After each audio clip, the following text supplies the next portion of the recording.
আমার দোস্ত অনেকদিন পরে ঢাকা থেকে আসছে তো দোস্ত দাঁড়াও তোমার কইতেছি দোস্ত আসছে তো দোস্তর কাছ থেকে অনেকটা ডায়লগ শুনবো আর দেখি দোস্ত পারে কিনা আচ্ছা দোস্ত ফাটা কাস্টের ডায়লগটা বলো দিন कुछ लड़के हाँ आज हमको हाँ कुछ लड़के हाँ भाई हमको हाँ কঠিন ডায়লগ कुछ लड़के हाँ আসলে দোস্তর চেহারা দেখলেই বোঝা যায় যে আসলে দোস্ত কোন টাইপের লোক খুব কঠিন লোক তার এই যে পরনে আছে একটা কুর্তা এবং ডোনালিয়া সেনাবাহিনীর লোক বদুরটাও সুন্দর টাইট টুট দেওয়া ঠিক আছে দোস্ত আর একটা ডায়লগ তো মারবারা শ্মশানে পুষো না ওই শ্মশানের দেখো সালাম মারবো সেখানে লাশ পাবো সেখানে সেখানে না শ্মশান লাশ পাবো যাই হোক যা কইছে দীর্ঘদিন সেনাবাহিনী ছিল তো জঙ্গলে পড়ে যাওয়ার পরে ওই সেনাবাহিনীরা খুঁজে পায় না হ্যাঁ পরে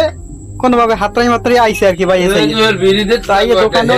তুই চা খাবা খাইছি। আচ্ছা